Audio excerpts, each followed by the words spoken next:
Good morning student. आज हम एक नया टॉपिक पढ़ने वाले हैं आज के वीडियो में, जिसका नाम है rules of debit and credit, है ना। कल हमने अकाउंटिंग इक्वेशन देखा था प्रीवियस वीडियो में, उससे आने वाला चैप्टर है 2.2 जिसका नाम है rules of debit and credit. यही टॉपिक है। हमें सिर्फ डेबिट और क्रेडिट के क्या नियम है, किस आधार पे अकाउंटिंग की जाती है, वो आधार आज हम समझना है।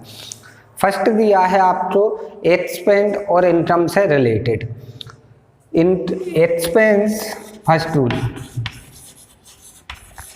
Expense are debited while income are credited। पहला रूल क्या है? Expense are debited while income are credited. मतलब जितने भी एक्सपेंस हैं आपके, जो एक्सपेंस होता है वो हमेशा डेबिटेड होता है। इसको शॉर्ट फॉर्म में DR लिखते हैं, इसको शॉर्ट फॉर्म में CR लिखते हैं। और आपकी जितनी भी इनकम है, यदि बिजनेस से पैसा जा रहा है एक्सपेंस के रूप में तो वो डेबिट साइड आएगा, और बिजनेस में पैसा यदि आ रहा है, आपके पास इनकम हो रही है, आय हो रही है, तो वो किस साइड आएगा?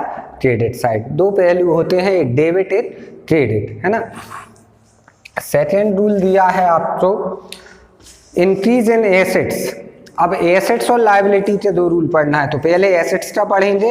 Increase in assets is debited, increase in assets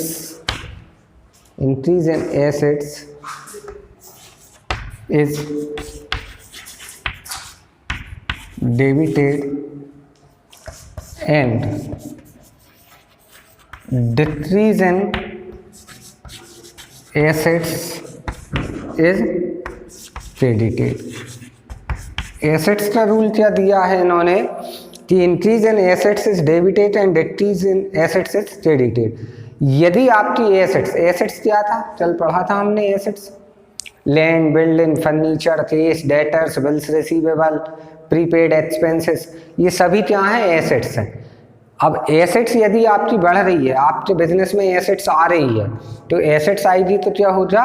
debit हो जा। और एसेट्स यदि बिजनेस से जा रही है, बिजनेस से एसेट्स जाती कैसे है? कोई पुरानी एसेट्स हो जाती है तो हम उसको बेच देते हैं, सेल आउट कर देते हैं, तो उस कंडीशन में एसेट्स कम होती है। अब यहाँ पे क्वेश्चन अराइज होता है कि एसेट्स यदि बढ़ती है तो डेबिट क्यों होती है? इसलिए होती है, यदि आप एसेट्स ले रहे हो तो एसेट्स अकाउंट को डेबिट करोगे और आपके पास से जाएगा क्या? कैश जा रहा होगा, तो जो पैसा जा रहा है उसे क्रेडिट करोगे।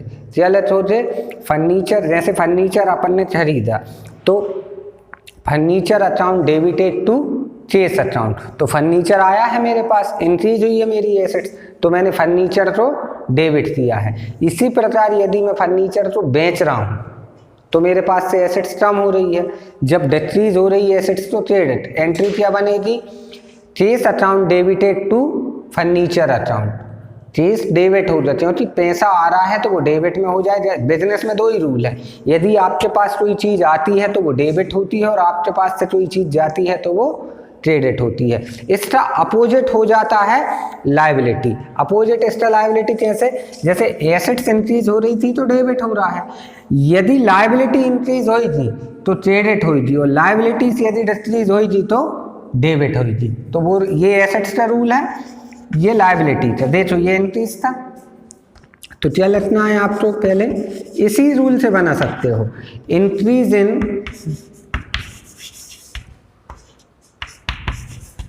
liabilities is credited।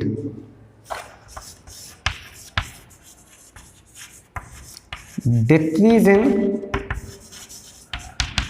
liabilities is debited।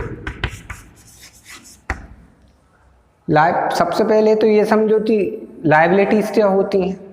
Liabilities मतलब जो पैसा हमने दूसरों से ले रखा है, अब उसने पेमेंट करना है। लायबिलिटीज तो हिंदी में बोलते हैं दायित्व या जिम्मेदारी। यदि आपने उधार परचेज किया है तो अब उसे पेमेंट देना है। तो आपकी लायबिलिटी यदि बढ़ेगी तो क्रेडिट हो जा, और लायबिलिटी यदि कम होगी तो क्या हो जा, डेबिट हो जा। 3 रूल पढ़े हैं अभी हमने, अभी 4 रूल और पढ़ना है। पहले ये 3 समझते हैं। पहले एक्सपेंस आर डेबिटेड, जितने भी एक्सपेंस हैं उन्हें डेबिट करना है, और वाइल इनकम आर क्रेडिटेड, जो इनकम हो रही है आपके पास पैसा आ रहा है उसे क्रेडिट करना है। फिर एसेट्स वाला रूल क्या बोलता है, increase in assets is debited, increase in assets is debited और decrease in assets is credited. यदि आपके पास एसेट्स बढ़ रही है तो डेबिट हो जाओ, और एसेट्स कम हो रही है तो क्रेडिट हो जाए। लायबिलिटी जस्ट इसका अपोजिट है, यदि इंक्रीज लायबिलिटी हो रही है तो क्रेडिट होगी, यदि लायबिलिटी बढ़ रही है तो क्रेडिट होगी, और decrease in liability is debited, यदि लायबिलिटी कम हो रही है तो उसे डेबिट हम करेंगे। ठीक है, इसके बाद मैं इसको रब कर रहा हूँ, फिर नेक्स्ट आगे और देखना है।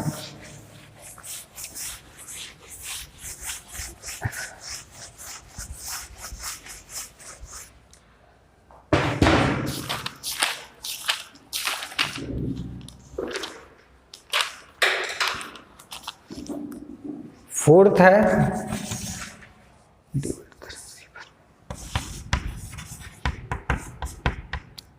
Debit the receiver, credit the giver. इसके बाद फिफ्थ वाला है आपको debit the debtors, debit the debtors, credit the creditors ना। Debit what's terms in 6 rule, debit what's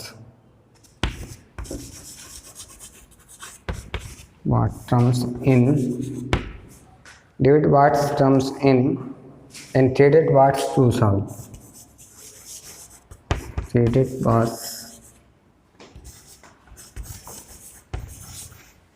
goes out।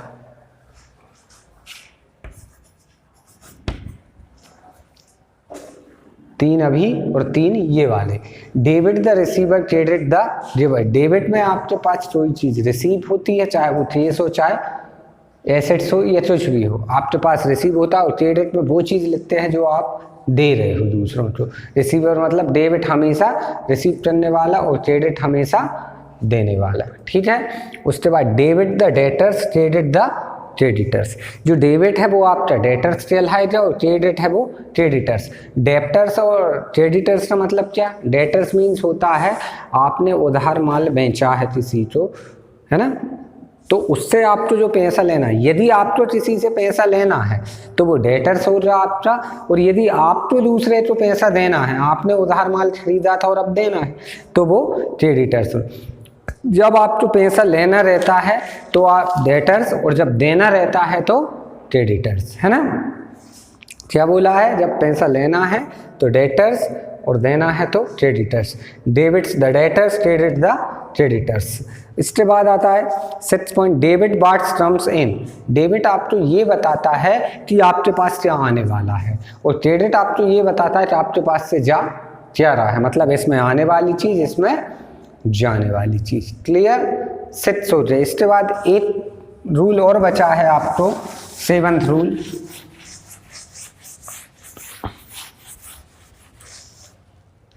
Seventh rule और है आपके पास, debit all expense and losses. Debit all expense and losses, credit all income and gains।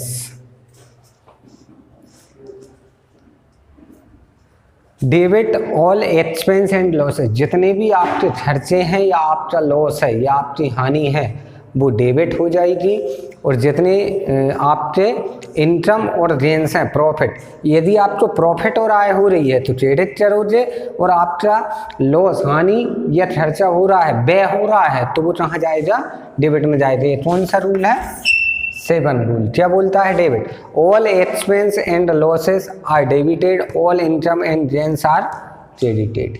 ये 7 rule हैं अपने जो आपको अकाउंट का बता रहा है। क्या बताया इन्होंने, पहला बताया एक्सपेंस का, दूसरा एसेट्स, तीसरा लायबिलिटी, फिर debit the receiver, debit the debtors, credit the creditors, और फिर ये debit all expense and losses and all income and gains are credited. ठीक है, इतना ही है ये रूल्स ऑफ डेबिट क्रेडिट के। आपको 7 रूल हैं जो आपको अच्छे से मालूम होना चाहिए, क्योंकि इसके अकॉर्डिंगली हम अकाउंट सॉल्व करेंगे। आगे हम नेक्स्ट वीडियो में देखेंगे जर्नल एंट्री, ये इसके बाद ही जनरल एंट्री होती है। जो मेरा अगला वीडियो आएगा उसमें आपको जनरल एंट्री मिलेगा। ठीक है, थैंक यू वेरी मच।